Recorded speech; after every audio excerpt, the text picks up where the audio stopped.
তৃণমূলের গলার কাটা হয়ে দাঁড়াচ্ছে কংগ্রেস প্রার্থী তথা বাংলার রবিনহুড বাংলার বেতার বাদশাহ অধীর রঞ্জন চৌধুরী সহ অন্যান্যরা কংগ্রেস প্রার্থীরা। তাই মুর্শিদাবাদের মাটিতে ঘুরে ফিরে তৃণমূল কংগ্রেসের মুখ্যমন্ত্রী থেকে শুরু করে অভিষেক বন্দ্যোপাধ্যায় এবং একাধিক ফিল্ম স্টাররা মুর্শিদাবাদের মাটিতে প্রচারে আসছে। এটা তো বোঝা যাচ্ছে মুর্শিদাবাদ থেকে তৃণমূল কংগ্রেসের মাটি সরে যাচ্ছে। তাই তৃণমূল কংগ্রেস বিভিন্ন নায়ক নায়িকা দিয়ে মুর্শিদাবাদে প্রচার সারছে। এইভাবে তীব্রভাবে আক্রমণ করলেন এবং এমনটাই দাবি করলেন নবগ্রাম বিধানসভা কংগ্রেস প্রার্থী হিরু হালদার। আজকে হিরু হালদারের সমর্থনে নবগ্রাম বিধানসভার অন্তর্গত শাহজাদপুর অঞ্চল সহ বিভিন্ন গ্রামে ভোট প্রচার এবং বাইক র্যালির আয়োজন করেন কংগ্রেস নেতৃত্বগণ। এই বাইক র্যালিতে প্রায় 500 মোটরসাইকেল অংশগ্রহণ করেন।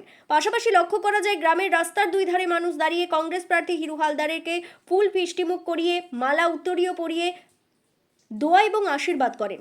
এলাকাবাসী দাবি করেন নবগ্রাম বিধানসভা কেন্দ্র থেকে বিপুল ব্যবধানে কংগ্রেস প্রার্থী হিরু হালদার জিততে চলেছে। এমনই দাবি করেন কংগ্রেস নেতৃত্ব থেকে শুরু করে এলাকাবাসী। এ বিষয়ে আরও কি বলছেন শোনাবো আপনাদের। এই ভিডিওটি যারা দেখছেন ভিডিওটি শেয়ার করবেন, চ্যানেলটি লাইক করবেন আর সাবস্ক্রাইব করবেন। আই লাভ মাই ইন্ডিয়া, মেরা ভারত মহান। শাহজাদপুর থেকে আজিমুদ্দিন শেখের রিপোর্ট, আখিরিগঞ্জ নিউজ। আমরা এই নবগ্রাম বিধানসভায় 14টা অঞ্চল কম বেশি আমরা সব জায়গাতেই গিয়েছি, ছাড়ি কয়েক জায়গা বাকি আছে। খুব ভালো মানুষের সারা শাসক দলের বিরুদ্ধে মানুষ তো দেখলেন তো আজকে নবগ্রাম বিধানসভায় রসুলপুর অঞ্চলে 200খানা পরিবারের লোক, পরিবারের গার্জেনরা তারা রানিং শাসক দলের সঙ্গে যুক্ত ছিল, জয়েন করলো কংগ্রেসের আজকে পতাকা ধরে জাতীয় কংগ্রেসে অধীরদার নেতৃত্বে রাজনীতি করার জন্য। ফলে মুর্শিদাবাদ জেলায় শুধু নবগ্রাম বিধানসভা নয়, শাসক দলের খুব করুণ অবস্থা, মানে বুঝতে দিচ্ছে না কাউকে। শাসক দলের নেতারা নিজেরাই বুঝছে, কারণ তারা এত খাওয়া খেয়েছে না, ককটেল হয়ে গেছে। ককটেল সে ককটেল হয়ে গিয়ে এখন মানে না পারছে উগলাতে, না পারছে হজম করতে, এত খাওয়া খেয়েছে সাধারণ মানুষের।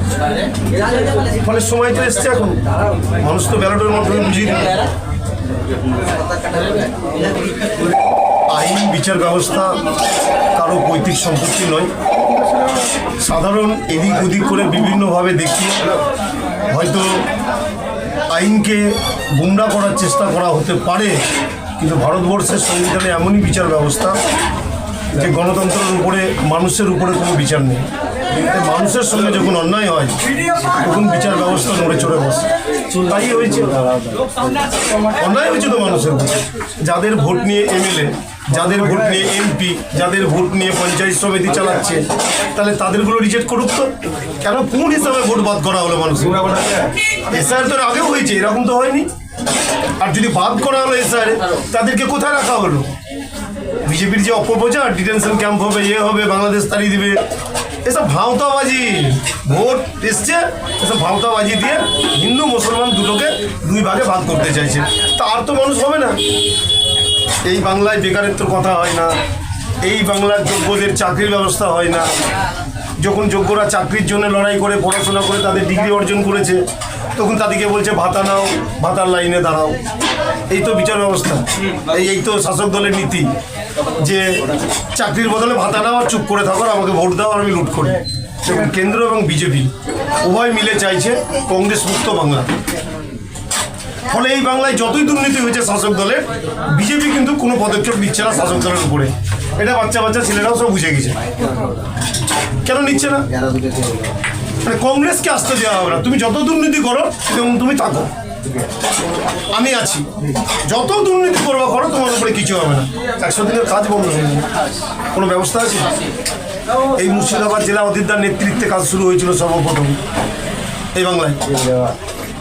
তাহলে মানুষকে গুমরা করা হচ্ছে। আমরা মুর্শিদাবাদ জেলা থেকে আগামী দিনে এসব বিষয় নিয়ে নির্বাচনের পর মানুষের অধিকার নিয়ে লড়াই হবে মুর্শিদাবাদ থেকে একদম কলকাতার নবান্ন পর্যন্ত। কদিন আগে বাংলার মুখ্যমন্ত্রী এসে বহরমপুরে ডোর টু ডোর ক্যাম্পেইন করেছে। বাংলার মুখ্যমন্ত্রীকে আমি বলেছিলাম সেদিন যে দিদি বহরমপুরে এসছেন, অদিতে আপনার গলার কাটা হয়ে যাচ্ছে, তাই না?